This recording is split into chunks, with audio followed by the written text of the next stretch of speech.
Hello, and welcome to another episode of Reading Reddit with Amber. Today we're venturing over to the Am I the Jerk subreddit.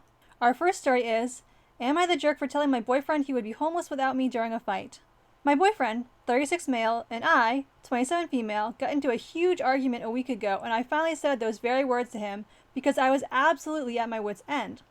We got into a fight because I honestly just wanted 10 minutes of alone time. I was feeling a little horny, wanted to pleasure myself to start, and then have intercourse with him. He walked in on me, flipped out, called me selfish, said I don't have intercourse with him enough, usually 2 to 4 times a week right now. Then we proceeded to fight about everything else that was ticking us off.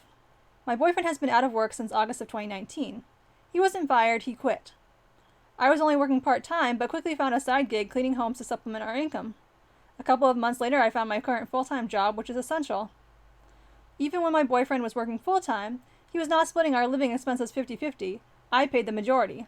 I've asked him to get a job multiple times over the course of the last few months. I get multiple excuses, the most recent, "Are you asking me to risk my health in this pandemic by getting a job in the essential field?" Occasionally he will throw in the fact that he has a son, 4 years old, 2 days a week, and how would he work that around a work schedule because he needs days off when he doesn't have his son. The domestic duties still mostly fall on me. Due to my car accident, he drives me into work every day. He will occasionally fix or build things and also gathers wood for our wood stove. Occasionally he will tidy up or clean. I feel overworked and underappreciated. I worry about the future and he's very focused on the present. The general consensus on Reddit is that OP isn't the jerk, which I completely agree with. However, if this wasn't enough for you, it turns out that there's even more to the story. So one of the commenters says, "Not the jerk. He's a 36-year-old able-bodied man who is intentionally choosing to mooch off his younger girlfriend instead of working. And he thinks he has rights over your physical pleasure. Nope, kick him to the curb. You can do better." And OP responds with, "My, we'll say passionate hugging drive has plummeted, so anytime I'm remotely horny, he thinks I'm neglecting him by wanting to have some alone time before having intercourse. I'm not necessarily cutting him off, I just want to do what I want first. I also recently found out that he's the one who cheated about a year ago, 6 months into the relationship with an ex, and he doesn't understand why I'm upset and why accusing me of cheating with my coworkers isn't helping." So yeah, OP, I honestly don't know what you're getting out of this relationship. Your boyfriend sounds like an epic jerk, and you should cut your losses and dump him, or at least, at an absolute minimum, stop doing everything for him. Our next story is, Am I the jerk for telling my parents they made my sister getting pregnant ruin my life? She is 23 female, I'm 18 female. Grandma died 8 years ago, and she left more than enough money to pay for all her grandkids' college educations with a few stipulations. Don't get arrested, do drugs, be a drunk, get pregnant, or get someone else pregnant. The money was put into accounts in the parents' names since we were all kids then. In sophomore year, my sister got pregnant. Pooh hit the fan, panicking about college, the baby daddy left and she hasn't tried to find him or get child support, and the stress from that caused a hard, complicated pregnancy. Both are okay now. Mom and Dad still let her go to college as long as she didn't have another and maintained a 3.5 GPA, which she did. She graduated last December with about $2,000 in debt. I figured her money must have been used to help raise her kid and pay for her pregnancy the past 2.5 years, so she had to get a bit of a loan, which seemed understandable. Boy, was I wrong. I got accepted to my dream college on the other side of the state, but Mom kept trying to get me to go to a cheaper one near home so I didn't need a dorm and it would be a cheaper school. I asked her why she was so insistent. Grandma left plenty of money, I thought. Turns out, they flushed all the money that was supposed to go to me down the toilet to take care of my sister and her kid and expensive pregnancy. Turns out that was a lot worse than what I was led to believe. I broke down and just lost it, crying harder than I ever have, shouting how they effed me over and ruined my life for the kid that effed up. Now I'll have at least $70,000 in debt if I go to school. I guess this upset my sister, and she asked in a very upset tone if I'd rather her be out on the streets, destitute and unable to care for her kid, who she reminded me was a living being, because she didn't have an education/support system just so I could go on to a college and have a good life. I said yes, how it's not fair that she got to F up, get drunk, and sleep with so many guys she doesn't know who the baby daddy is, something she told me but apparently not Mom or Dad, kept breaking rule after rule while I haven't even had intercourse with my boyfriend, and now I'm the one who has to be punished for it. Everything just kept devolving into more yelling/fighting until I left. I've been staying with my boyfriend for the past few days. I know with the Rona I shouldn't go anywhere, but I just wanted to be with the one person I feel like actually gives a darn about me. Mom's been texting and calling, trying to get me to come home, saying if I can just be reasonable and not vilify my sister, we can probably work something out. I told her, unless she has money Grandma left for me, don't talk to me until I have my college loans paid off in 50 years. Did I go too far? A lot of it was driven by emotion, but I really feel effed over here and like I'm being punished despite being the one that followed the rules. I've since slept with my boyfriend. I figure if I'm getting punished, same as if I've broken all the rules, I can at least have some fun. And then there are several edits. Edit. Been texting my sis some this morning to try and mend stuff with her since I didn't think mom and dad spending the money was her fault. She was told about it after she graduated and was asked to keep me in the dark.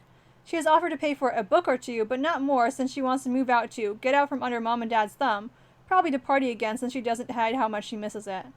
Edit 2. There was a bit left after sis got done at college and she was told about it. They decided to use it to get her a car so she'd be able to go to work. And she went along with it. Now I'm ticked at all three again. Edit 3. Emailed my copy of the will to the lawyer. He says due to how it was set up, he can't be certain right now we have a case, but there's a good shot. Edit 4. Lawyer says they may have violated the trust grandma set up, so he's contacting a trust lawyer friend of his to help make sure he's reading it all right. Edit 5. Holy crap, so many edits, sorry. Ani got back to me. She's mad at my parents. When she called to see what was going on, all they did was, in her words, try to justify it. Turns out dad and mom offered to pay for an abortion and sis didn't want one. Understandable, I wouldn't either, but still don't always get what we want. And sis thought going on government assistance was trashy and refused. So mom and dad felt like this was the only way they could keep her safe. She says they still aren't sorry, and mom said she'd do it again if she had to do it all over. And of course, as you might imagine, they're mad at me for telling people. But since it's just making others mad at them, I'm just laughing at this point. And that's all the edits that there were to the post as of the last time I looked at it. In the future, if I happen to see any edits about the status of the will, and if there's anything OP can do about it, I'll be sure to let you know. Reddit is in agreement that OP is not the jerk here, and I agree with that too. It's super unfair of the parents to take money that was meant for both kids and to spend it all on one, and then on top of that, to wait to tell OP until it's time for her to apply for college. I knew well before I applied that my parents couldn't afford to pay for my college, so while I had some fleeting fantasies about going to college out of state, I made all my plans around Humane because that was where I could afford.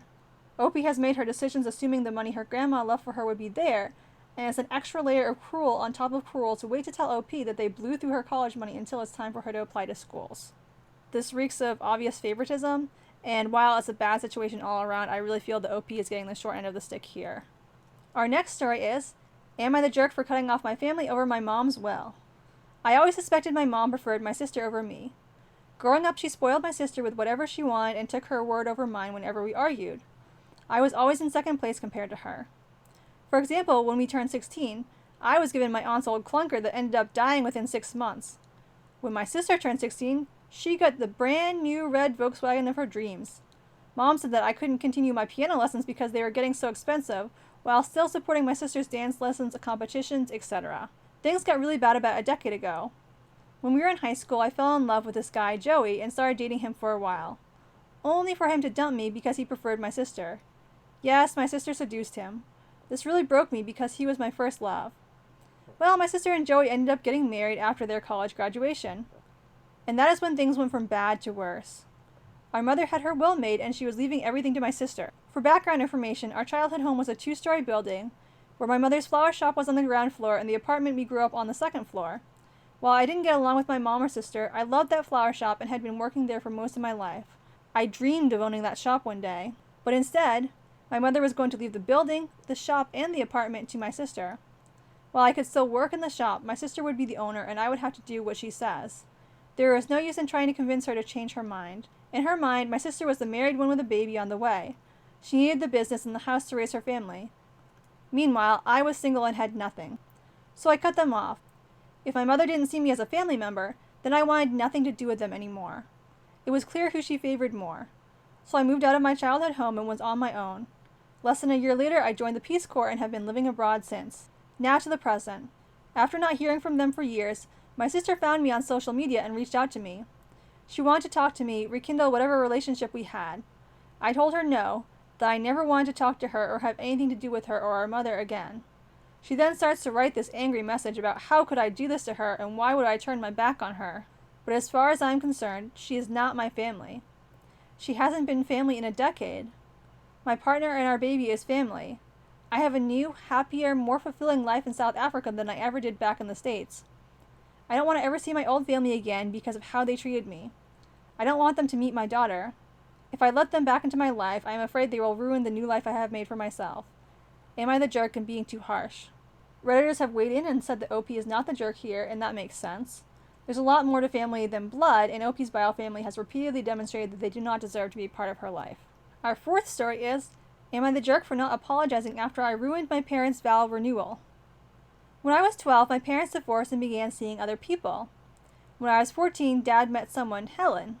Helen had 3 sons. The oldest son, Jake, was only a few months older than me. Of the combined 6 kids, I have 2 brothers, I was the only girl and was excluded a lot by Dad, who would take all 5 boys to do guy stuff, while I was left to my own devices.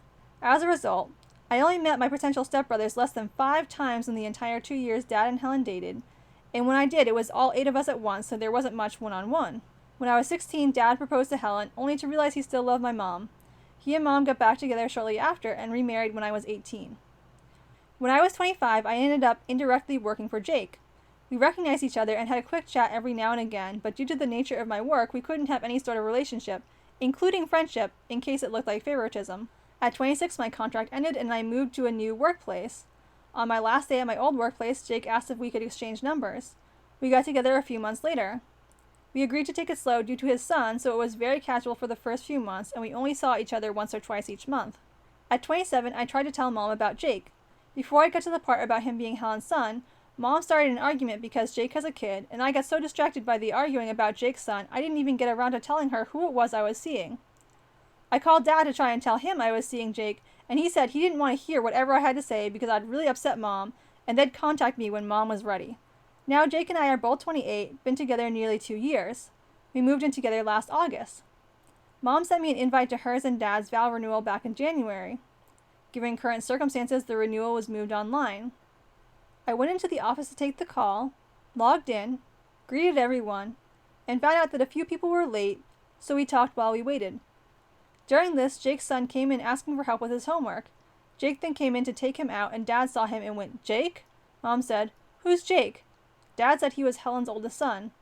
Mom asked me what was going on, and I told her we're a couple. Suffice to say, this was not taken well.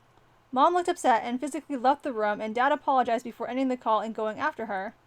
The call was still active, and everyone else on it just sort of said, "What the FOP?" so I just awkwardly ducked out. That was yesterday, and since then I've received messages from everyone on the call, plus the ones who were late. They feel I should apologize for ruining their renewal. I am an adult. I'm sorry my parents were blindsided, but I won't apologize for my relationship, plus if they'd heard me out 6 or 8 months ago, they wouldn't be blindsided now. Am I the jerk? Reddit says OP is not the jerk here, and I agree with that. If her parents had just listened to her, they would have known, and it wouldn't have come as a surprise to them when he wandered into the frame. Our last story is, am I the jerk for buying my daughter clothes her father threw away? My ex-husband and I share 2 kids, a 16-year-old daughter and a 13-year-old son. They live with me during the week and him on the weekends. They have clothes and rooms at both our houses, and we're generally pretty civil. My daughter has been exploring her style, and has bought some very alternative style clothes, fishnet shirts, chokers, those large boots that people wear. I think it's cool as heck. I don't let her wear the clothes inappropriately. Her mesh and fishnet shirts always have proper coverage bra underneath. I just don't make her dress overly modest. She has a job and pays for most of her own clothes. She wore a, in my opinion, very cute outfit to her dad's, and according to her dad freaked out and made her change. He called me and told me her outfit was entirely inappropriate for a teenage girl. He ended up throwing away her clothes and the clothes she brought with her that weren't modest. When she came home that Sunday, she was really upset. A lot of those clothes she bought herself, so I decided to buy her a few new outfits and replace the items her dad threw away. I called my ex-husband and told him I had bought her these things and that he can't throw them away. He told me by buying them I'm completely undermining his parenting decision. I guess my question is, which one of us is the jerk? The consensus on Reddit is that OP is not the jerk here, and I wholeheartedly agree. A lot of commenters shared stories about parents throwing away clothes that they liked, or clothes that were a meaningful facet of their identity, and how that damaged their trust in their parents. I think this comment is reflective of what a lot of other Redditors were saying. Yeah, not the jerk. I didn't speak to my mom for a year or 2, when I was a teen and we eventually had a weekend where she invited me to come stay with her. I hadn't mentioned that I'd been exploring my goth side pretty heavily because to me it was just a continuation of my style. Normal clothes just in black and black lipstick, nothing wild. She picked me up from the train station. I was full of nerves, excited and kind of happy. When I stepped off the train, her face absolutely fell. She just hissed at me, "God almighty, get in the effing car before someone sees you." My heart absolutely broke. It took 15 years to forgive her, maybe more. Well done, OP, for standing up for your daughter. You've got her back. For a lot of teens, they see their style as an extension of their sense of self, and if you flat out reject their clothes, they may see that as rejecting them as a person. When I was growing up, I didn't like dresses, and sometimes my parents would say that I should be wearing them. When they would say things like that, it would make me feel like they didn't want the real me, but would rather have this fake girly version. And my dad didn't even try forcing me to wear dresses. He would buy me pants since that was what I asked for, but even just the comments were a bit hurtful. So I agree with Reddit that OP is in the right here. Alright, those are all the stories I have for you today. Thanks to the folks who sent these stories to me. If you have any stories you'd like me to read, feel free to send them my way. I can't promise that I'll get to all of them. I still have several good story suggestions in the queue, but I'll do my best to fit in any stories that I can. I hope you enjoyed today's video. Thanks for watching and have a great day.